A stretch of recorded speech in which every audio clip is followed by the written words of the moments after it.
You may proceed.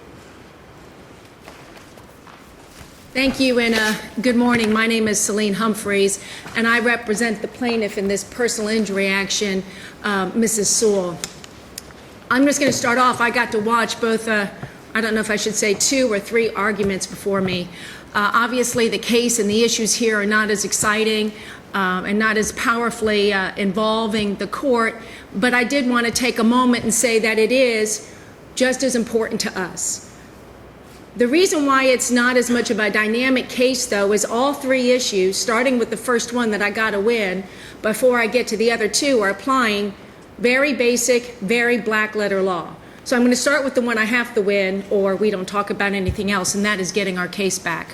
When I looked back through the briefs that we wrote, I was relieved to see that I cited decisions and relied on decisions by the 2 of y'all recently, emphasizing how a motion to dismiss must be reviewed. And there's a couple of core concepts that are not squarely addressed in the answer brief. First, it's accepted de novo review. But secondly are the concepts that it is the, and I'm not good at pronunciation of some names, so please cut me some slack, the Gogoliva case that both of you were on, Judge Logue, Judge Rothenberg, emphasized any of the facts that I'm going to be talking about today, or we're going to be talking about today, you only look in the 4 corners of the complaint. And you'll remember in their answer brief, they put a lot of effort into evidence that was not in the complaint, stuff that they filed related to other motions for summary judgment and what have you. That's a fund. So in your complaint, one of the things you alleged was the defendants failed to safely direct and control traffic. That seems to be an allegation, failed to safely direct and control traffic in the street itself. Then let me clarify that if I can. And that would, there's no such tort for a private. And that's not our allegation. Failing to restrict vehicles from making left turns into the gas station. That's not, they can't control these streets. They might be able to control left turns out of their gas station. But you allege they failed to restrict vehicles from making left turns into the gas station. And that's really, they don't have the police power to do that. So that's not a tort. You're absolutely right, sir. You're absolutely right, sir, the way you're saying it. Let me say it better. Failure to post appropriate stop signs at the median. They have no ability to post stop signs at the median, do they? Not at the median. If I can step back. That's one of your allegations, and that clearly should be dismissed. I think that that's inaccurate. Can I tell you now that what I'm coming to you on? The second amendment complaint, that's what we're traveling on? Yes, sir. And I'm at paragraph 45. Yes, sir. So going down, failure to post signage on the median. They don't have any ability. That's not a tort, is it? That's not a fact we relied on in the litigation on the motion to dismiss, sir. So you would agree that should Yes, be sir. dismissed? Stepping back to answer you better. Yes, sir. If I can. Failure to erect signage on the median. I felt that's an overlapping. I'll be really clear, Your Honor. Would you agree, I mean, failure to erect signage on the median in the beginning? Sounds like it's the same. It must have been a complaint that repeats itself. Failure to maintain the median cut. They have no power to maintain the median cut, do they? What was that last one? I was looking at a note. Does a private party have the power to maintain the median cut? Okay. Said that way, no, sir, but said Can you go on the public property and maintain it and modify it? Said the precise way, no. Under the facts of this case, absolutely. Okay, I'm just trying to, I mean, you allege, I'm focusing in on some of your allegations. Failure to maintain the median. You allege that, among other things. Right. This is not all of your allegations, but I'm just saying, failure to maintain the median is something that was alleged, and I think you would agree that should be dismissed. Right, and that's no not tort of a private party failure right. to maintain. Exactly. And this is not everything you've read to me. This is not weight pressed to the trial judge. You have a complaint that has a lot of factual allegations. When faced with a motion to dismiss, we pointed to certain allegations that were sufficient and not anything that you just read to me. So when I'm standing up here prepared to speak to you about what was sufficient to allege a cause of action, I'm not talking about anything, and I'm not going to take issue with what you just cited me. I'm going to talk about other allegations in the complaint. So you would agree at least part of the complaint has to be dismissed? At least part of the complaint, yes, we are not traveling on. That is a very good point. And it was not me attempting to be. What I did is I focused on the litigation that actually happened in the trial court. Let me tell you the other concern I have. Yes, sir. As I read the complaint, the way it's written, besides saying that the private parties failed to do certain things in the right-of-way, it does seem to suggest that there's a tort that begins with a private party planning to purchase a property, and then going through the development process of that property.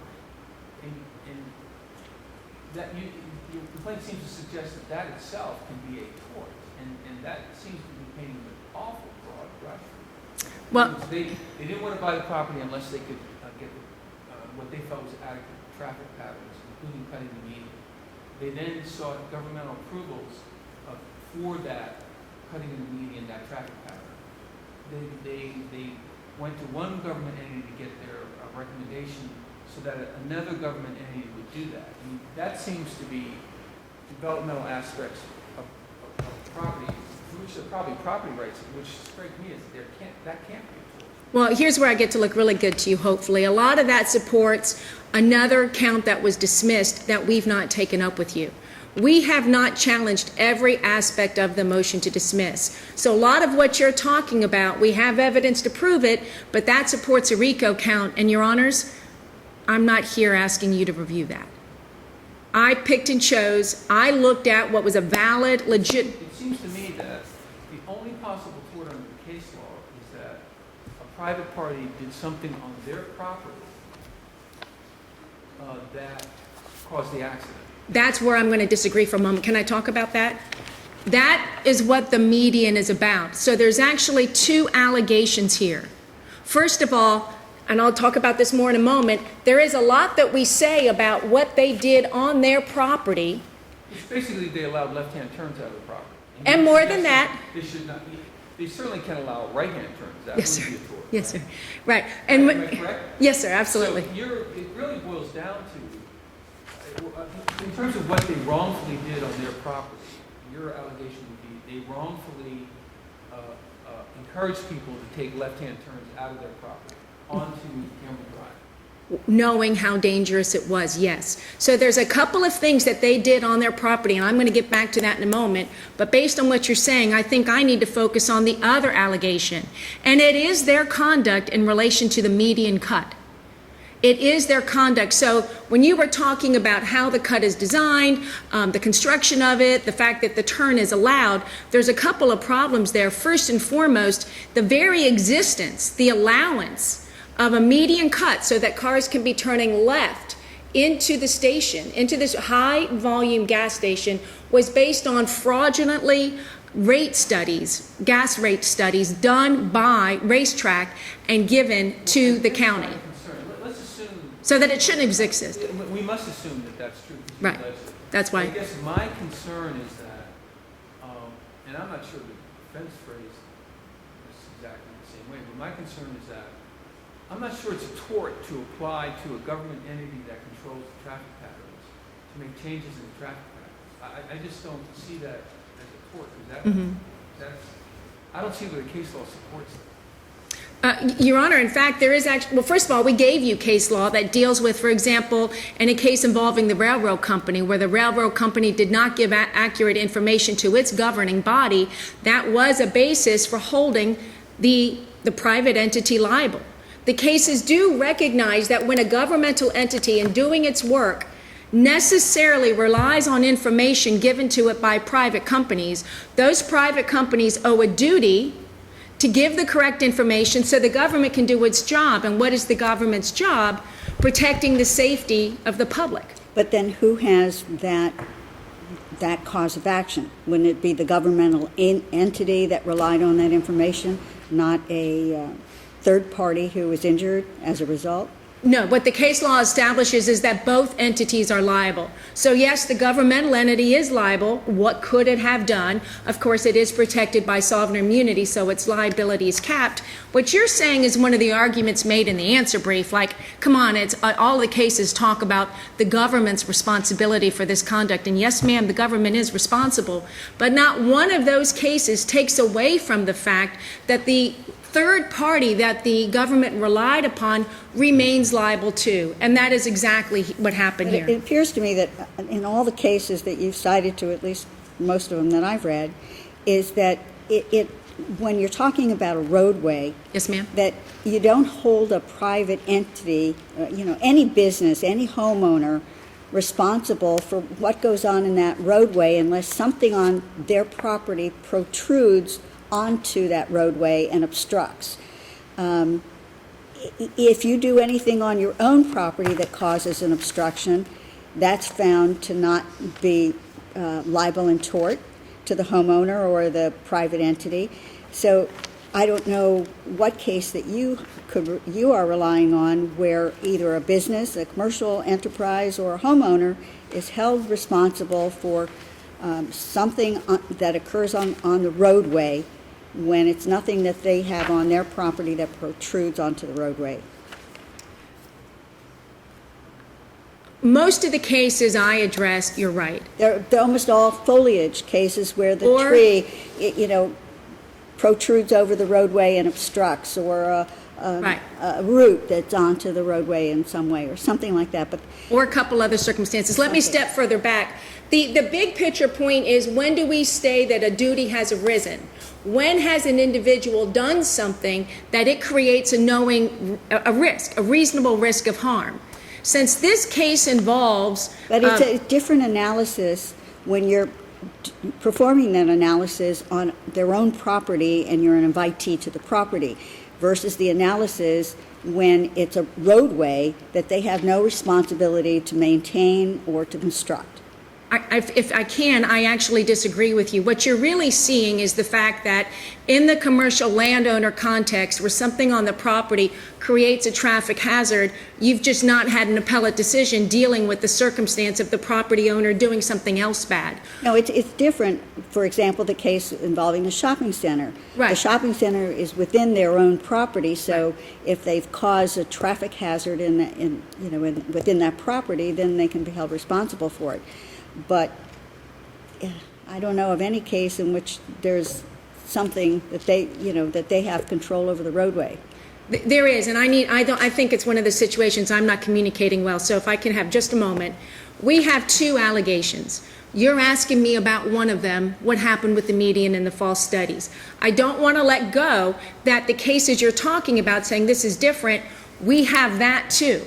We have allegations which have to be construed as accurate, construed in favor of the plaintiff, that establish that this property owner did stuff wrong on their property. For example, this property owner did not put up signs directing folks, don't turn left. They knew they had a tremendous problem with turns left. They knew that in a span of 6 years, there were 42 accidents right in front of their store. Is that a complaint? Yes, sir. Yes, I'm not going to argue to you anything that's not there. What paragraph is it?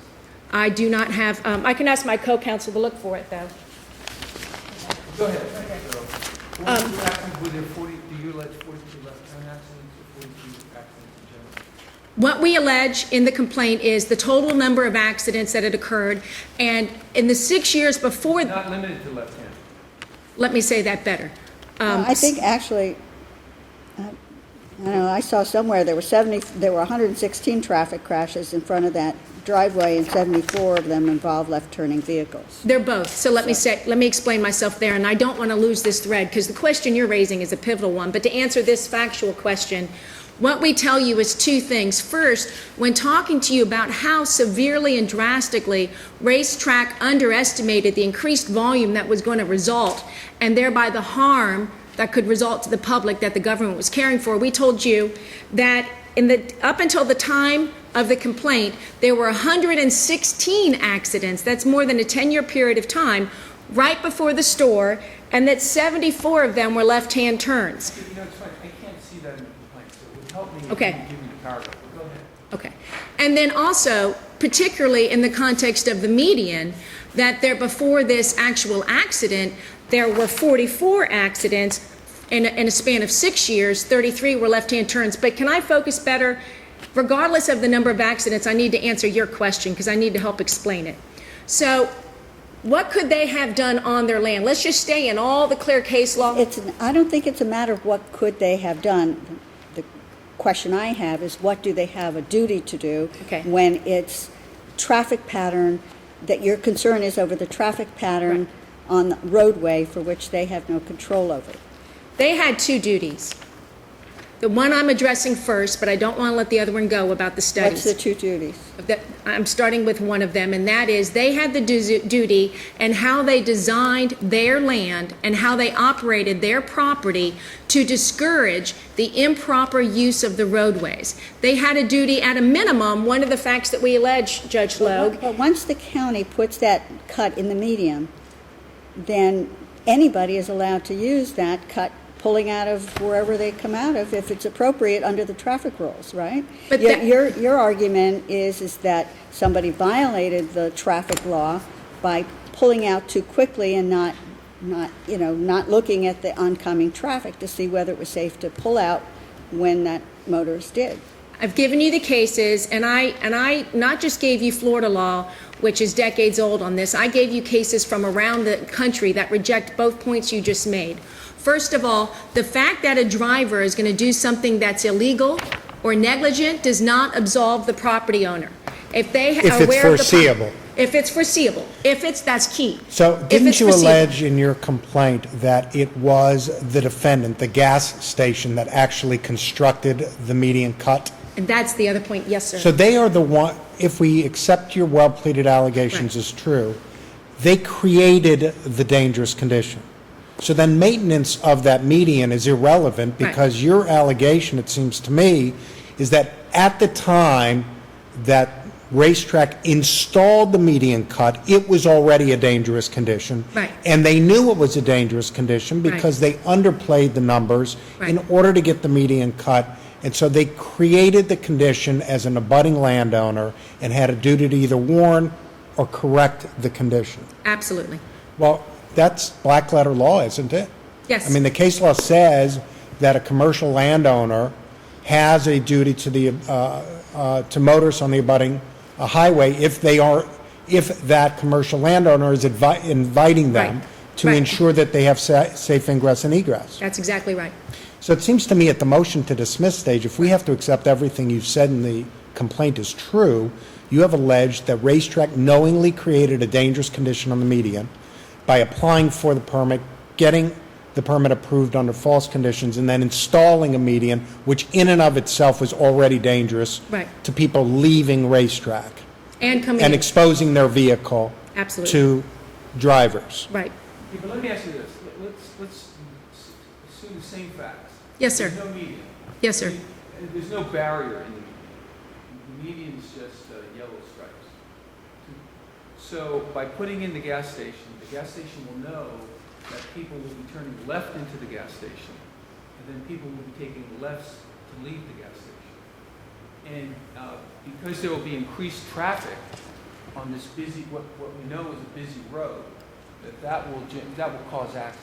That it's foreseeable that by even putting a gas station there, that will increase traffic. That it's foreseeable that people will be violating the traffic laws and doing improper left-hand turns both in and out of the intersection, and thereby causing accidents.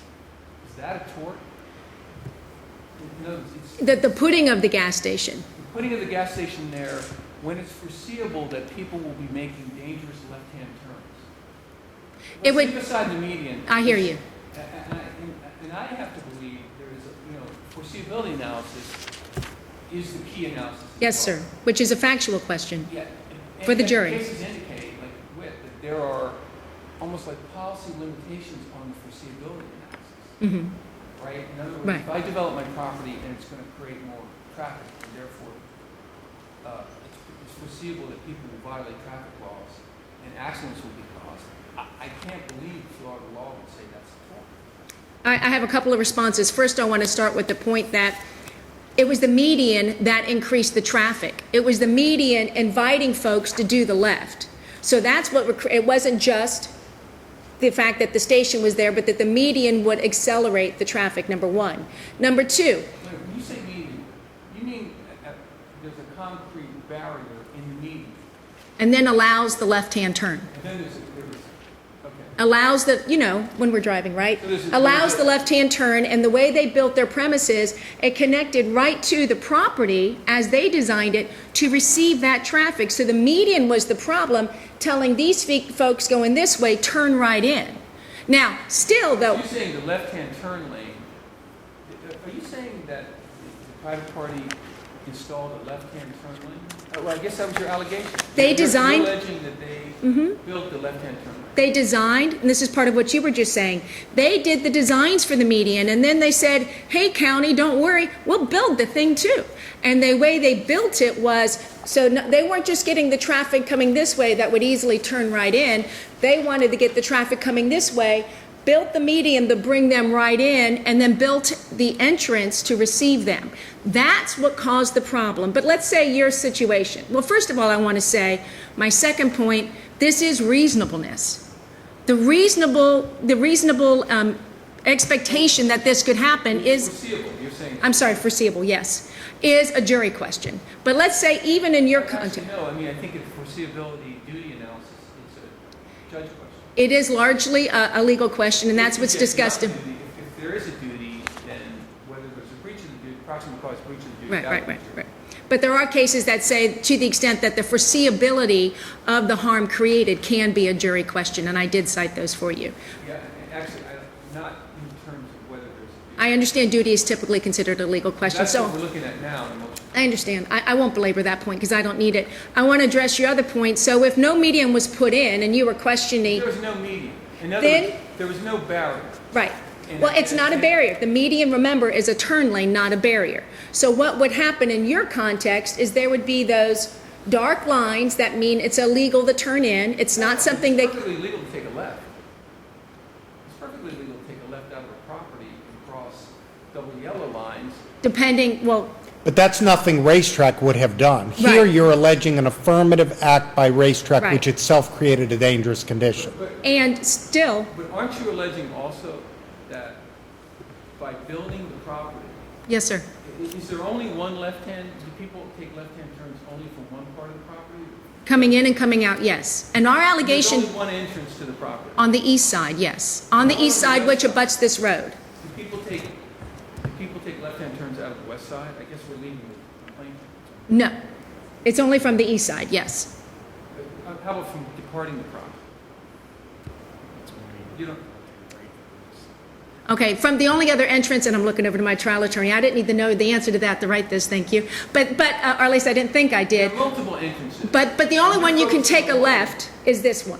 This is the only one that I'm told that you can take a left from. And that would be more sufficiently said in the complaint.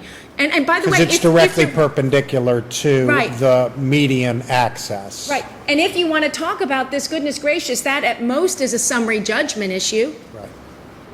The way I understand this, and maybe I'm wrong, is that there was a median there, and that the county allowed, whether they did it themselves or, pursuant to the complaint, you're alleging that Racetrac actually did the construction.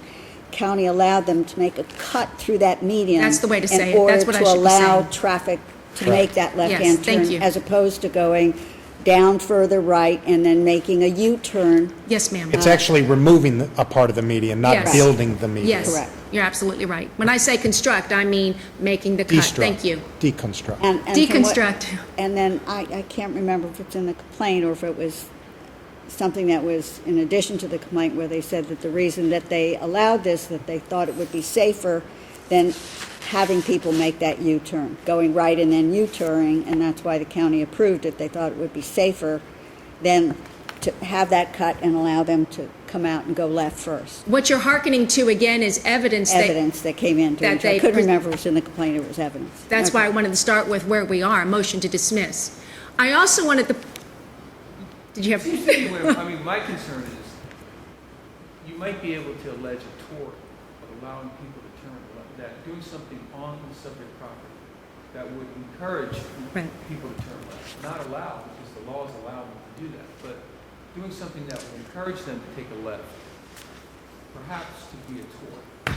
But I'm concerned with any other allegations except that. For example, when you talk about cutting the median. Yes, sir. It established on Campbell Drive, westbound, there was a left-hand turn lane. Mhm. So they created a turn lane, but that's not what caused the accident. I think what caused the accident was someone departing the subject property, going into darting out into the westbound lane. It is To both. take a left. It is both. So the cut allows, But the accident, though, was only caused by one.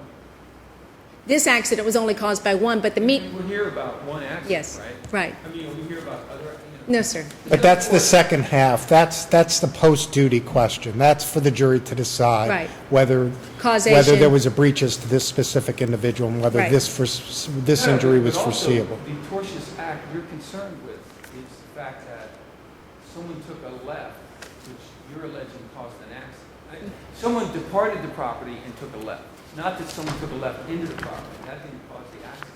No, it's going out into the traffic without,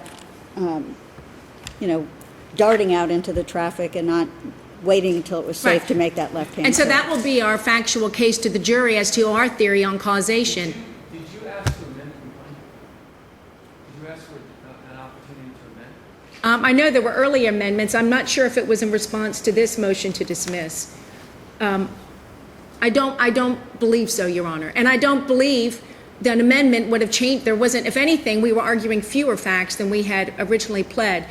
I want to go back to also the other point. And I'm still hoping you'll tell me where there's a reference to the accidents in the complaint. Because I might be looking at the wrong document. Okay. And to be clear, the number of accidents is not, it is in the complaint. At a I minimum, couldn't find it. okay. Just so you know, I've looked several times. Okay, well, I'm pretty certain, and I sure hope as heck, as an officer of the court, I'm not lying to you. I know at a Just minimum, tell me the paragraph. my co-counsel's looking. It may have been an attachment to the complaint. Oh, really? Right. Do we have the attachments in the, Were there attachments? There were attachments, Your Honor. There were, I'm not on the mic. There were exhibits up to the letter I. Well, you can take a look at it. Okay, Well, so, but to opposing be counsel. clear, Your Honor, the notice of the accidents is not even necessary. It's the fact that they knew they were creating a risk by allowing a cut in the median, not, to be clear, not a creation of a median, to allow left turns in, and part of it is, Your Honor, the way the median was cut, it was cut so that the car could not fit on it coming either direction. Either part of the nose of the car would be sticking out or the rear of the cart, so that they necessarily created the circumstance that when someone was turning left either way, they had to move, and they had to move like heck and take an unreasonable risk. That's one, and that's what we've been talking about a lot. But let's please be clear. Under all the other law I gave you, including allowing cars to come in through the entrance of the exit of a drive-through, including the Thunderbird case dealing with the congestion created outside the theater that played 7 and now 8 movies at a time, all of those involve circumstances that even on the property the owner could have done. So I can win on either of these allegations. Here, what could have happened? All right, oh my gosh. Look, this median is allowing left turns that are going to happen rapidly because the cars can't stop there. I'm going to move my entrance on my property. I'm going to move it down this way or down that way so people can turn right when they're going one direction, but they can't turn left using this insufficient median, number one. Number two, they can put up signs. They can put up signs, and all of their arguments about, oh, well, signs are governed only the county or whatever, they don't address that under the statutes. You can have a sign that only faces your patrons, isn't confused as a public sign, that tells people, oh my goodness, don't you dare turn left. They can do that. They can at least have a some sort of pause, stop sign, even if it's not a county. How could a landowner tell its patrons that they're not permitted to turn left when it's a clear left turn? That's exactly what the case law I gave you did talk about. Which case law? Like Thunderbird, for Well, example. Thunderbird, I'm not even sure if the viability of Thunderbird is, it's also got severe traffic negative control. treatment. It's been overruled in other cases, so, or at least had very negative treatment, so I'm not sure how viable Thunderbird is. I know that, I don't think Thunderbird was overruled, and if anything, it's been embraced, at least not on the points Well, I'm, if you look at the key site, it's got a red flag saying severe negative treatment, and it's Different- receded from by Lowe v. Garcia. different points. Well, In I'd fact, have to go look and see Yeah. on what points they were. and I didn't mean to be flippant by saying that. And, whatever we want to say about Thunderbird, I know that's back in 1990. We got the Florida Supreme Court in 2001 in the Witt case, and that's the gas station. And that's like this circumstance. So I've spent all my time fighting like heck to get my case back, and it's important to me that I hope I've answered your But questions. Witt was a foliage. Witt on was the a property that foliage. didn't, and they said that it does not encompass foliage on property that does not protrude onto the roadway, even if it's an obstruction. So Witt, I don't think really helps you.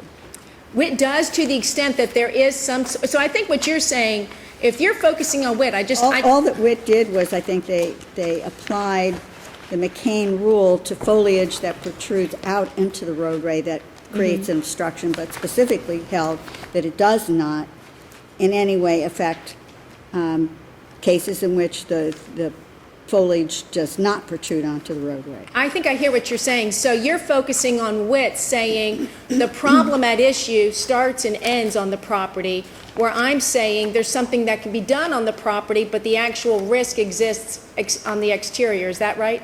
Because of the median cut and the cars are having to, okay, so my answer to that, and that's part of why I looked around to the other jurisdictions, and the law is pretty deep here. It's more than 3 decades. But you can't find anything in I Florida. did. And one of them, Your Honor, and I'm going to say this all Which sorts of one? wrong, is the Bobber case, What is it? Bober. It's one of the 3 Supreme Court cases that I cited to you.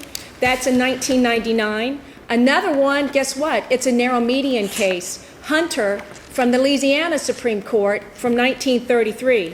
And Hunter, in that situation, just like here, a narrow median open caused unsafe left turns and U-turns. And that was held there to be a duty, causation separate, but a duty. Again, Bobber, that involved the concentration and that there were no precautions to prevent the illegal left turn onto the roadway. So what I'm saying is not groundbreaking. That's a 1991 decision and a 1993 decision. Well, the first district held in Florida Specialty versus H2ology that a landowner abutting a public highway may have a duty toward passing motorists for a dangerous condition created on the highway. Now, Thank you. in that case, they were spilling oil or some substance Right. on the highway, creating a danger for motorists. I don't think it really mattered whether it was spilled from the landowner's Right. actual land. If they'd gone to the median with a barrel and spilled it onto the Right. highway, they still would have been responsible Right. and had a duty of care to the passing motorists for the condition that they created, even if it's on the abutting highway. Absolutely. So, And that is the point. We've let you go way over your time. Thank you. Thank you. I don't know if it's discussed by them. We did have 2 alternative issues. I don't know if you want me to address those on rebuttal. It's up to you. Thank you. Thank you. Thank you. May it please the court, Edgardo Ferreira on behalf of, for Racetrac Petroleum.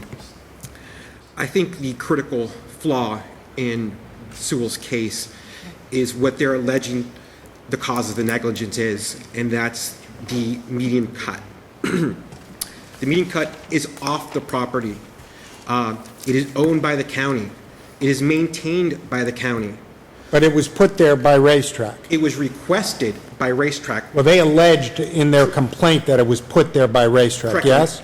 Correct. Do we have to accept that as a well-pleaded allegation? Yes, Your Honor, you do. So we have to accept that Racetrac cut what was otherwise a full median that did not allow ingress or egress to the gas station, yes? Yes, Your All Honor. right. But the complaint also states that we had to get permission from Miami-Dade County. Fair enough. And Miami-Dade County is the only entity that can allow a racetrack to have had that median cut. Sure.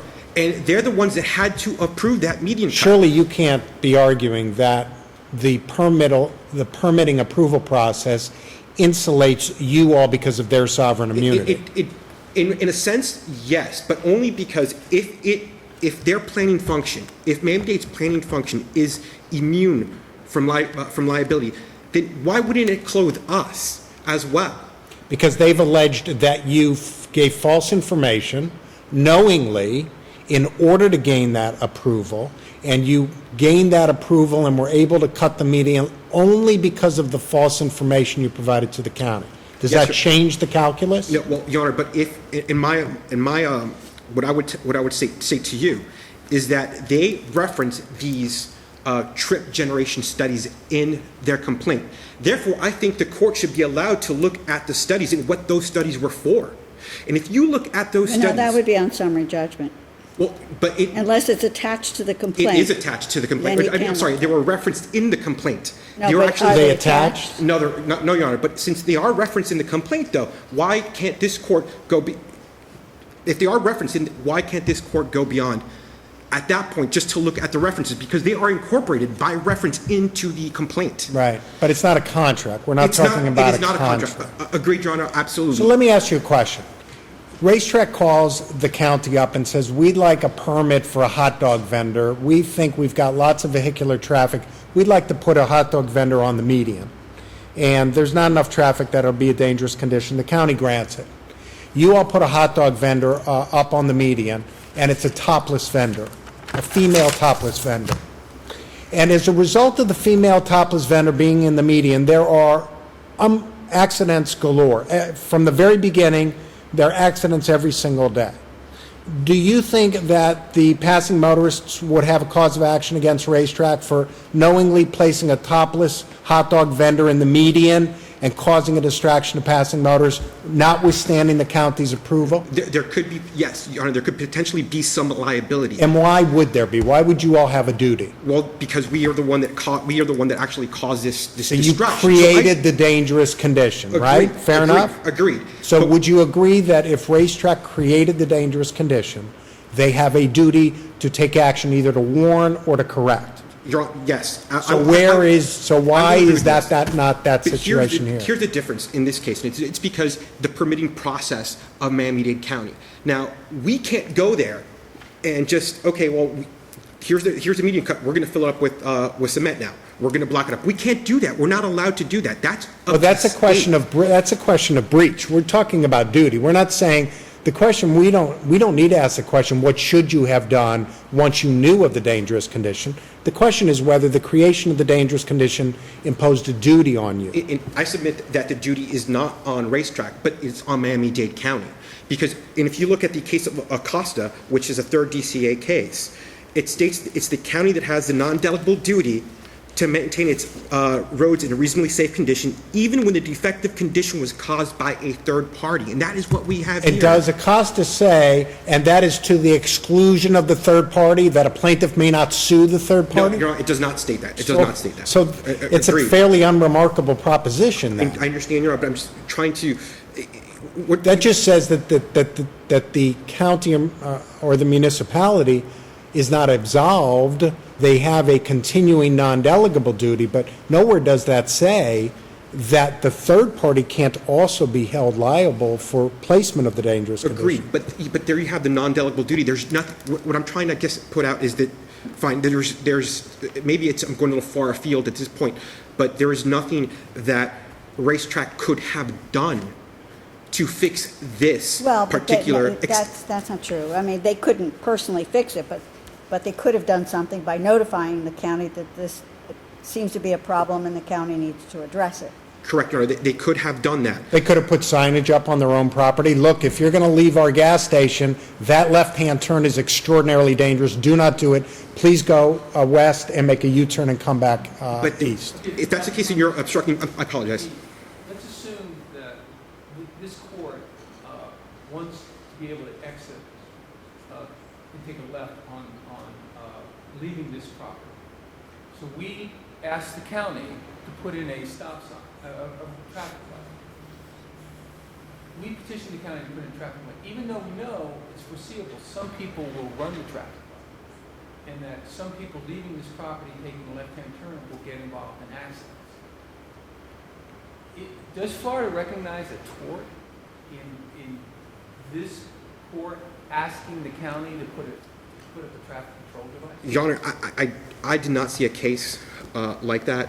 I can tell you this, and maybe I'm not answering your question completely, but there is this case also called Ruiz, where it was somewhat similar in this matter, where a phantom vehicle exited the ingress-egress of a townhouse association.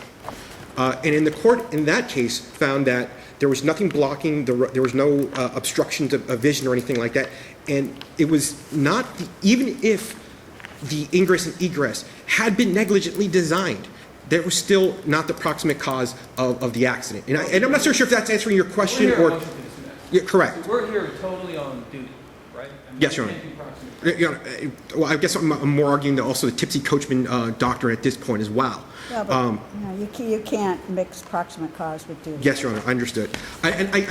To be quite honest with you, Your Honor, I did not find a case that anything that was really on all squares or all points. Accidents referenced in the complaint, Your Honor, I don't know. I want to say that they were not, but I believe that they were part of an attachment. they're in the attachment. I believe so, and I will concede. I have an answer for you. So Your Honor, the issues here is also, I believe there's also public policy concerns as well. Where does the zone of risk stop? Where exactly does it stop? Are we going to say that every single commercial property owner on Campbell Drive is going to be liable for any and every accident that occurs in front of their property? Would Racetrac be liable for a rear end accident? What if it was a right turn? Where does it stop? And I think there's public policy concerns that really need to be We don't really deal with public policy, but you make a good argument. What if Racetrac decided that they're going to offer gas for 25 cents less a gallon in order to corner the market, and now you have a huge influx of traffic in and out? Are they going to be held responsible because of all of these cars that are now coming in and out of its establishment and creating all this traffic problem outside of, on Campbell Drive? Yeah, and the same thing could be said, what if it's Burger King? What if they're offering 25-cent burgers? It's the same thing. There's got to be an end to that zone of risk. And I submit that this is a perfect case where that zone of risk should not be extended, where we can't control traffic. There's nothing that Racetrac can do to control traffic. There is no duty on Racetrac to control traffic. I think that's why the cases really that talk about this are all cases in which you have something that's on the property that actually protrudes out onto the roadway. When you're talking about roadway cases. Correct. It seems like all of those cases. Those are all essentially- maintenance cases. This is not a maintenance case. This is an installation case. This is defective from the moment of installation case. If you Or take I should say dangerous from Dangerous. the moment of installation, right? Or from the moment of the car. Allegation is maintenance. correct, which we cannot maintain and we cannot control and we cannot. But we it's can't- surplusage to the question of duty, because it's clear from the complaint that the thrust of their complaint is that you all created a dangerous condition the minute you cut the median and allowed ingress and egress into and from the gas station. That is the gravamen of their claim as to the question of duty. Yes, Your Honor, but how could Racetrac have fulfilled that duty they can't. You're talking about a breach. You're asking Yeah, what you could have done if a duty existed. What could you have done to warn or correct? Yes, and to me, it's Well, surely you could have warned, if not correct. But again, then we would be blocked. Then we'd be affecting the flow of traffic. All this comes down to is this median. I guess the answer is you shouldn't have done it.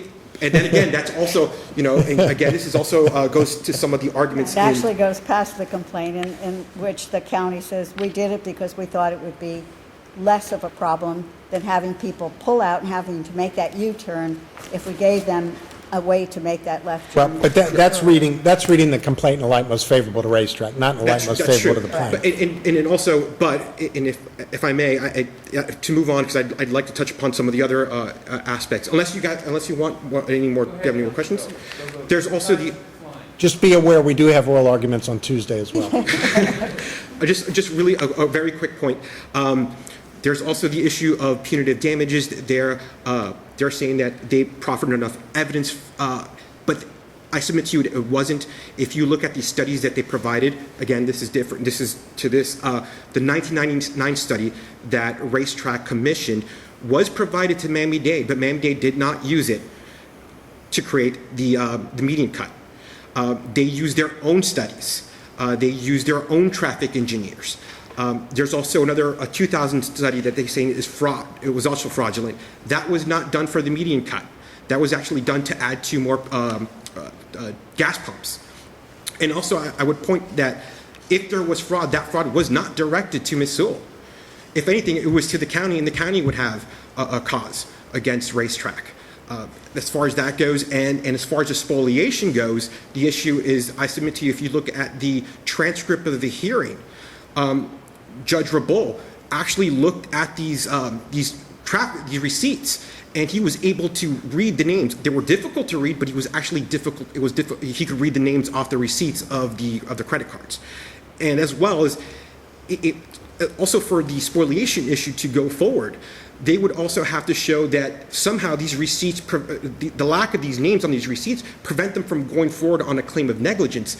The claim of whether there was an issue with this median cut, whether there's an issue with the ingress and egress, has nothing to do with the receipts. They can go forward on their case without these receipts. And, Your Honor, I appreciate it. I don't know if you have any other questions. Thank you very much. Thank you. 2 minutes, that's it. How many? 2. 2, here I go. Okay, so first of Back to the complaint? So I did not speak correctly. The information about the number of accidents is in our motion for punitive damages and the exhibits attached to that. So the presence of how many accidents is there for the basis of why we allege the cause of action for punitive damages. So it has nothing to do with this motion to dismiss. It was not considered in the context of the motion to Are you dismiss. still asserting that you should be able to make a RICO claim? No, You surrender? I am not coming to you to ask you to rethink that. Okay, thank you. Go ahead. Okay, so I really want to quickly answer. On the property maintained, what's one of the things that they could have done? They could have blocked off that east entrance and only allowed the west one. 2 options onto the same road, west only allowed turning right. Also, circumstance. The cases that I gave you say the circumstance can be that the property owner who deals, remember a key thing here, is a commercial owner who relies on the traffic. And in that circumstance, which they don't dispute the traffic, then if it's a narrow median where the butt or the nose of the car is sticking out, the landowner has a duty to address it. The cases are Hunter and Huffler. And goodness gracious, permission for remedial measures, lots of easy answers. 1, that's causation, that's not duty. 2, okay, you need permission. Why didn't you ask? They don't claim that they asked, and even so, it's not at the complaint. We're here on a motion to dismiss. 3, 4 corners, motion to dismiss. And 4, there's plenty of remedial that can be done on the property. And I do just want to say one thing, and man, I've never talked so fast. Punitive damages, including much of the argument you just heard now, ignores fundamental concept of a motion for punitive damages, ignores that we construe all the evidence in favor of the plaintiff, ignores that you cannot consider evidence outside the proffer, and what you heard argued was outside the proffer. Any other questions, Your Honor? Thank you. I really appreciate your indulgence this morning. Thank you. Thank you all. All right.